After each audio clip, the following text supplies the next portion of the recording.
I don't have any doubts when I get a Biodun Stevens story. It's usually the same reaction every time.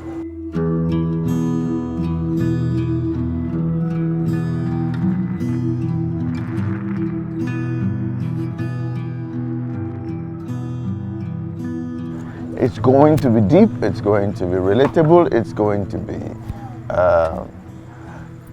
to be simple but profound. And you have latitudes of emotions when you interpret her stories. I love spin-offs. And I think this story has two spins in it. One of them is a spin-off on Picture Perfect, the film, if you've seen it. And the other one is a spin on a pairing that worked before in casting, which is the pairing of myself and Bimbo Ademoye in the same film. We did All Shades of Wrongs together. And I love spin-offs because life is not like linear. Human stories are very broad. They have different branches there. And what I like about this story basically is that it teaches that one action can have so many connections. And most of the times we don't look back, we don't check the impact of what we do on other people. Are you guys pranking me? No, sir. Sir, maybe she wants money. And I will not succumb to cheap blackmail. Sir, I don't think this is a blackmail. Now, what do you call it then? When I got the scripts, I was on set with Auntie Biodo, and there was almost no time to go through it. But then the moment I picked up the script, I just saw myself wanting to read till the very end, because we actually spoke about it prior to her sending me the script, and I thought I knew what it was all about until I started to read and I saw some situations and I'm like, oh my goodness. Need I let you know that I think most times I'm always like, oh, this has been my most challenging role since I started acting. And I've been acting as far back as I was 6 years old. But like, this has been my most challenging role by far, because for every scene before it happened, I feel my heart beating so fast. Like, am I going to do this well? Am I going to pull it off properly? I see, for every cut, I see myself looking at the director like, are you satisfied? Are you okay? Do you want another take? Because I just did not know if I was going to pull it off. And this is me being 100% honest. So this film explores social media because many times we see these videos that go viral and we probably laugh about it.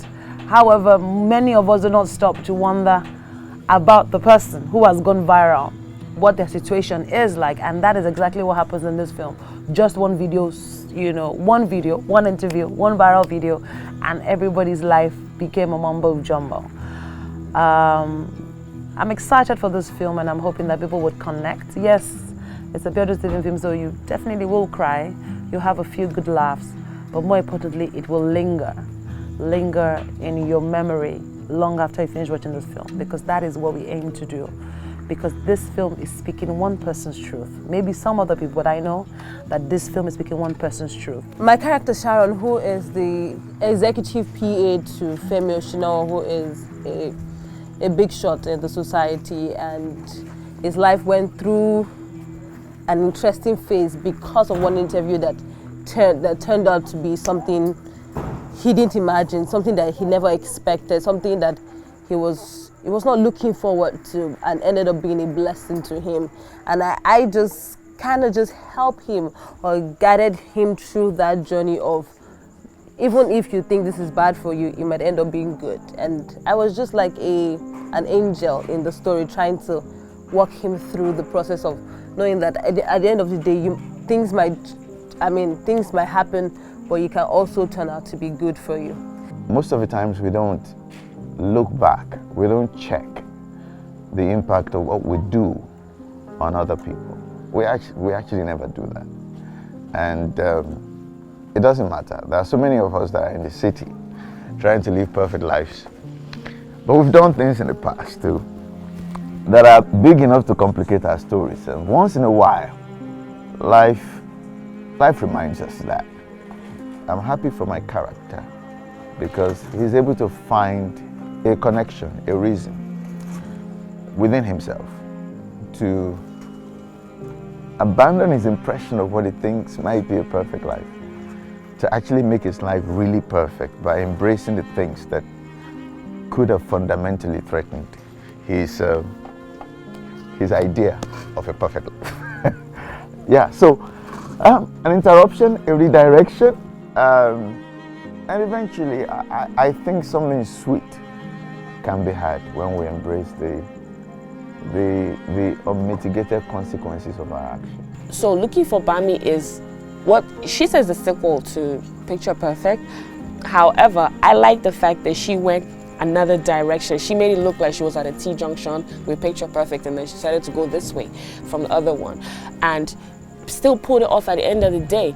I mean, it shows, you know, real life situations, the struggle and day-to-day life of everybody, and other people, you know, like living in luxury. And the one that I love the most is how it actually showed intentions of human beings, like what I intend to do is not what you're thinking that I want to do, so that doesn't make me a bad person, because at the end of the day, I'm just trying to do this thing. You will find out when you eventually watch the movie, but I love the fact that it just explored and, you know, went deep into the day-to-day lives and activities of people in the world today.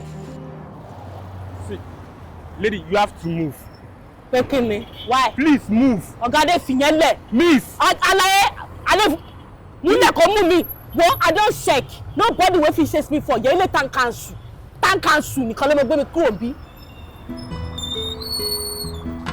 One of the things I try to do with my film, beyond talking about day-to-day lives, is to elevate the blue-collared jobs.